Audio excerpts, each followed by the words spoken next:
Hi, welcome to the channel.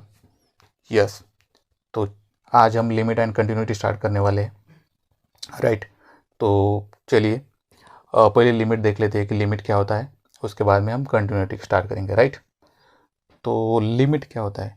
Limit का meaning होता है कि कुछ वैल्यू, मतलब कहाँ तक उसकी जो एक पर्टिकुलर क्या बोल सकते कंडीशन रहेगी, उसको हम लिमिट कहते हैं। कि उसका सपोज एग्जांपल, कुछ एक ऐसी एक एग्जांपल के लिए एक कर्व लेते हैं। राइट, तो उसका लिमिट यहाँ पे क्या होगा या फिर यहाँ पे क्या होगा, यहाँ पे क्या होगा, ये जो चीज़ें रहती है उसको हम लिमिट कहते हैं। जैसे कि एक एग्जांपल ऐसे लेते हैं कि सपोज इस कर्व को अगर हमने, ये जो कर्व है इसको हमने एफ ऑफ एक्स कंसिडर कर लिया। राइट है, और ये पॉइंट्स है, इसको मैं A1 कह लेता हूँ, इसको A2 कह लेता हूँ, इसको A3 कह लेता हूँ। राइट, और इस पॉइंट को मैं ए कह लेता हूँ। राइट है, और इसकी वैल्यू रहेगी कुछ तो भी ऐसी L1 या L2। ये किसकी वैल्यू? एफ ऑफ एक्स की। यहाँ पे रहेगी L3 सपोज। तो इस पॉइंट पे इस कर्व का क्या लिमिट, मतलब वहाँ पे क्या हो जाएगा, तो उसको कैसे डिफाइन करते हैं ये देख लीजिए। का limit is defined as the value that a function approaches the output for the given input value. यहाँ पे इसका मतलब ये हो रहा है कि ये जो फंक्शन है, इस कर्व का फंक्शन क्या है? F of x. तो एफ ऑफ एक्स अप्रोच हो जाएगा, मतलब वहाँ तक वो वैल्यू देगा। कौन सी वैल्यू देगा? जहाँ पे जो इनपुट की वैल्यू है वो देने के बाद में जो रहेगी, उस पॉइंट पे जो लिमिट रहेगा, जो वैल्यू रहेगी, उसको कहते हैं कि हम उसकी लिमिट। तो उसको डिफाइन कैसे करते हैं कि लिमिट एक्सटेंड टू ये, मतलब जब लिमिट एक्स की वैल्यू ये तक आ जाएगी तब limit extend to f of x की वैल्यू क्या हो जाएगी? यल, मतलब यहाँ पे हो जाएगी यल वैल्यू। ये इसका मतलब है, इसको कहते हैं कि टेंड्स टू। ये जो है ना, इसको बोलते हैं टेंड्स टू, मतलब वो अप्रोचेस टू, वहाँ पे अप्रोच हो रहा है, उसको ये बोलते हैं कि हम अप्रोच, इट अप्रोचेस, मतलब वहाँ तक जा रहा है, यहाँ तक। तो जब x की वैल्यू ये हो जाएगी तब एफ ऑफ एक्स की वैल्यू यल हो जाएगी। ये इसका लिमिट है। व्हेन लिमिट एक्सटेंड्स टू ये, f of x is equal to l. Right, तो इसको ऐसे लिखते हैं, ये लिमिट एक्सटेंड्स टू ए, इसका मतलब हो रहा है कि लिमिट जब x की वैल्यू जब ये तक जाएगी तब इस फंक्शन की वैल्यू जो रहेगी एफ ऑफ एक्स की, वो क्या हो जाएगी? यल हो जाएगी। राइट, तो ये होता है लिमिट।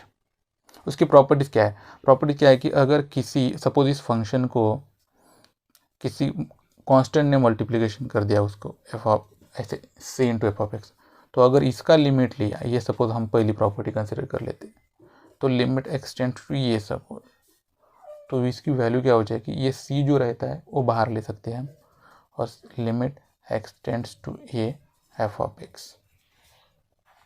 ऐसा मतलब अगर किसी कांस्टेंट ने मल्टीप्लाई कर दिया तो अब हम उसको लिमिट के अंदर भी रख सकते हैं या फिर उसको बाहर भी ले सकते हैं। ये जो मल्टीप्लिकेशन कांस्टेंट है, रियल नंबर है, ये C is a real number. Right, और कौन सी प्रॉपर्टीज हो सकती है लिमिट के, वो देख लेते हैं। कि अगर सपोज दो फंक्शन है, एक एफ ऑफ एक्स है एंड दूसरा सपोज जी ऑफ एक्स है, एंड सी जो है वो रियल नंबर है, ऐसे कुछ केस कंसिडर कर लेते हैं ताकि हम कुछ प्रॉपर्टी देख सकें। तो सेकेंड प्रॉपर्टी ऐसी रहती है कि अगर लिमिट एक्सटेंड्स टू ए है और फंक्शन ऐसा है कि f of x plus g of x, ऐसे दोनों का, या फिर माइनस, मतलब दोनों का, तो इसका सेपरेट लिमिट हम ले सकते हैं। तो limit extend to f of x plus या फिर माइनस, जो भी प्रॉपर्टी, मतलब जो भी होगा उस इक्वेशन में, ये limit x tends to A ji of x. ये दूसरा। तीसरा कह सकते हैं कि अगर दो फंक्शंस का मल्टीप्लिकेशन है, मतलब यहाँ पे ऐसा है F of x into G of X, limit extend to A, तो इसको हम कैसे लिख सकते हैं? इसको हम सेपरेट मल्टीप्लिकेशन ले सकते हैं उसका लिमिट के, limit extend to a f of x into limit x tends to A ji of x, ऐसा। ये दोनों का ले सकते हैं। चौथी प्रॉपर्टी है कि अगर लिमिट का सपोज दो फंक्शंस है, ये f of x divide by g of x, तो इसको हम सेपरेट उसकी लिमिट ले सकते हैं न्यूमरेटर एंड डिनोमिनेटर में। ये हो जाएगा ऐसे और ये हो जाएगा limit x tends to A ji of X, provided that ऐसे ये जो limit x tends to A ji of X है it does not equals to zero, ये जीरो नहीं होना चाहिए सिर्फ, बस ये कंडीशन सेटिस्फाई होनी चाहिए। तो हम उसका ये भी लिमिट के जो इंटीग्रेशन सॉरी क्या बोलते हैं उसका जो डिवीजन है वो भी हम ले सकते हैं। हम कंटिन्यूटी क्या होती है वो देख लेते हैं, राइट। तो कंटिन्यूटी ये होती है कि अगर कोई रियल फंक्शन है कुछ मतलब कुछ सबसेट के लिए या फिर कह सकते हैं कुछ रियल नंबर्स के लिए, राइट, और उसकी अगर हमें कंटिन्यूटी देखनी है कि वो कंटिन्यू वो फंक्शन रियल फंक्शन है कि नहीं, तो कुछ एक पॉइंट हम कंसिडर कर लेते हैं उस सबसेट में। अगर उस पॉइंट पे उस फंक्शन की वैल्यू अगर वो सेम आती है तो उसको हम कहते हैं कि वो कंटिन्यू फंक्शन है। यहाँ पे देख लीजिए कि suppose if f is a real function, एक रियल फंक्शन है या on subset of the real number कुछ सब, right, let c be a point in the domain of f, then f is continuous at c if limit extend to c f of x is equal to f of c। तो उन्होंने एक real function f दिया है एक subset में, right, और एक point लिया है कि ऐसा कुछ एक पॉइंट है c, राइट, तो उस पॉइंट में और ये फंक्शन f है, तो ये कंटिन्यू कब कह सकते हैं कि अगर हम उस फंक्शन में अगर लिमिट एक्सटेंड टू c, जब एक x जब टेंड्स करेगा मतलब अप्रोच करेगा c की तरफ, तो उस फंक्शन की जो वैल्यू होने वाली है वो एफ ऑफ सी होने वाली है। अगर ये कंडीशन सेटिस्फाई होती है यहाँ पे तो उसको क्या कहते हैं हम कि वो कंटिन्यू फंक्शन है। या फिर उसको अलग तरह से भी बोल सकते हैं कि a function is continuous at x is equal to c if the function is defined at x is equal to c and if the value of the function at x is equal to c equal to the limit of the function at x is equal to c। if f is not continuous at c, we say f is discontinuous at c and c is called a point of discontinuity of f of x। वही meaning है कि अगर किसी curve पे किसी point पे अगर यहाँ पे ये x की वैल्यू टेंड्स कर रही c, मतलब यहाँ पे c अगर x अप्रोच कर रहा है क्योंकि x क्या है इंडिपेंडेंट वेरिएबल इस कर्व है, तो अगर x c की तरफ टेंड्स कर रहा है तो जो f ऑफ x होने वाला है वो क्या होने चाहिए f ऑफ c। अगर ये कंडीशन सेटिस्फाई होती है तो हम कहते हैं इस पॉइंट पे कि ये फंक्शन क्या है कंटिन्यूस है। लेकिन अगर x इज इक्वल टू जब c हो जाएगा और उसी दौरान अगर f क्या होता है f of x is equal to f of c, ऐसी कंडीशन सेटिस्फाई होती है तो उसको क्या बोलते हैं हम, ये कंटिन्यूस है, continuous. But if x is equal to c but f of x does not equal to f of c, अगर वो सेटिस्फाई नहीं हो रहा तो उसको हम क्या बोलते हैं, डिसकंटिन्यूस। और इस पॉइंट को कहते हैं कि ये डिसकंटिन्यूटी पॉइंट है at x is equal to c, right, कि उसको बोलते हैं कि ये डिसकंटिन्यूस पॉइंट है और ये सेटिस्फाई नहीं हो रहा है, राइट। चलिए कुछ एग्जांपल लेके हम फंक्शन की जो कंटिन्यूटी है वो चेक कर लेते हैं।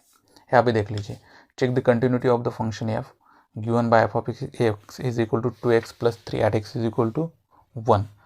क्या दिया है कि उस फंक्शन की हमें कंटिन्यूटी चेक करनी है। उन्होंने हमें क्या दिया है, एक फंक्शन दिया है F of x is equal to क्या दिया है 2x प्लस 3, और कहाँ पे बोला है निकालने के लिए x इज इक्वल टू 1। तो हमें पता है पहले क्या करना है, पहले x इज इक्वल टू 1 निकाल लेते हैं। फंक्शन एफ ऑफ 1 की वैल्यू क्या आती है, तो 2 into 1 plus 3 is equal to क्या हो गया 5।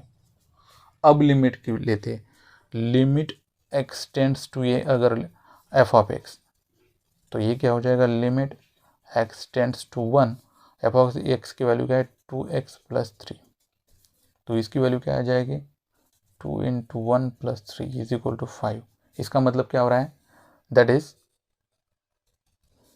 Limit x tends to 1 f of x is equal to क्या आ गया f of 1, right. hence this is continuous function।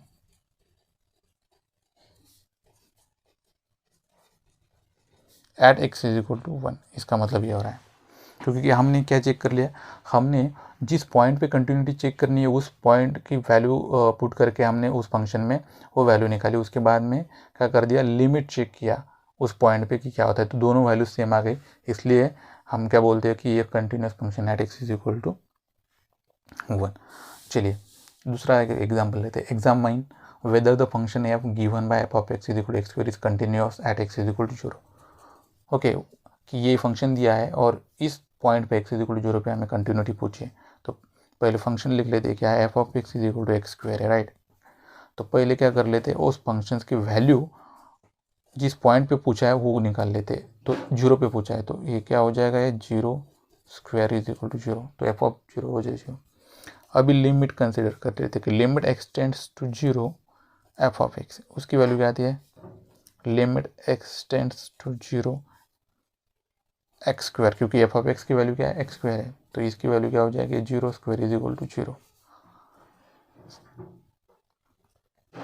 Since उसके तो क्या हो रहा है कि ये limit x tends to 0 f of x is equal to क्या आ रहा है, ये एफ ऑफ 0। हेंस क्या हो रहा है, ये दोनों वैल्यू अगर ये कंडीशन सेटिस्फाई हो रहा है, हमने डेफिनेशन देखी कंटिन्यूटी की, तो hence this is continuous function, right, this is continuous function, this continuous function at which point, at x is equal to 0, right. चलिए और एग्जांपल लेते हैं जो डिसकंटिन्यू है कि नहीं वो देखना है हमें वहाँ पे, और देख लेते हैं। Show that the function f given by f of x is equal to x cube plus 3 if x does not equal to 0 is equal to 1 if x is equal to 0 is not continuous at x is equal to 0। उन्होंने पूछा है कि एक function दिया है हमें, उसकी दो कंडीशंस दी हुई है कि फंक्शंस क्या है, तो f of x is equal to x cube plus 3, कब है वो, अगर x does not equal to 0 है तो ये फंक्शन एक्स क्यूब प्लस 3 है, और x इज इक्वल टू 0 है तो वो फंक्शन 1 है। तो उन्होंने पूछा है कि अगर x इज इक्वल टू 0 है तो वो डिसकंटिन्यूअस है, ऐसा हमें ये शो करना है। तो चलिए देख लेते हैं, राइट। तो क्या करना है अभी, पहले क्या करेंगे कि ये फंक्शन जो भी है वो पहले हम लिख लेते हैं, क्या है, F of x is equal to क्या है, एक्स क्यूब प्लस 3, कब है, if x does not equal to 0, और इज इक्वल टू 1 है, कब है, if x is equal to 0 है, राइट। तो चलिए पहले क्या कर लेते हैं कि लिमिट एक्स मतलब जो भी वैल्यू है कि लिमिट एक्स टेंड्स टू 0, तो उसकी वैल्यू पहले लिख लेते हैं, क्या है, limit x tends to 0 f of x, तो उसका क्या हो जाएगा, limit x tends to 0 f of x की वैल्यू क्या हो जाएगी, ए एक्स क्यूब प्लस 3 है, तो ये हो जाएगा लिमिट, और लिमिट नहीं डायरेक्टली अभी वैल्यू पुट कर देंगे, राइट। तो नीचे स्टेप में लिख लेता हूँ, तो ये क्या हो जाएगी, 0 क्यूब प्लस 3, तो इसकी वैल्यू क्या आ जाएगी, ये 3, राइट। देन अभी एफ ऑफ 0 निकाल लेते हैं, एफ ऑफ 0 क्या हो जाएगा, राइट। तो एफ ऑफ 0 देख लीजिए क्या है, एफ ऑफ 0 हमें दिया है कि अगर एक्स इज इक्वल टू 0 है तो एफ ऑफ एक्स क्या है, एफ ऑफ एक्स उस टाइम पे क्या है, इज इक्वल टू ये f of 0 is equal to 1 है, राइट है। हेंस क्या हो रहा है, सिंस लिमिट मतलब x tends to 0 f of x does not equal to f of 0, क्योंकि एफ ऑफ 0 तो हमें पता है, क्योंकि एफ ऑफ 0 हमें दिया है 1 है, और ये और लिमिट एक्सटेंड टू 0 किया तो क्या हो रहा है, 3 हो रहा है। Hence this is not continuous, क्योंकि हमें एक्स इज इक्वल टू 0 पे ही पूछा था, इसलिए हमने 0 की केस में लिया, right. So this is not continuous at x is equal to 0, right. तो ओके, चलिए अब नेक्स्ट ये वीडियो में हम क्या देखने वाले हैं कि जो कंटिन्यूटी के कुछ प्रॉपर्टीज़ और जो उसके डेफिनेशन है, जो left hand limit right hand limit, वो नेक्स्ट वीडियो में हम देखने वाले हैं, और कुछ जो भी उसके प्रॉपर्टीज़ है वो देखने वाले, और उसके न्यूमेरिकल देखेंगे, राइट। तो ओके, चलिए, थैंक यू सो मच।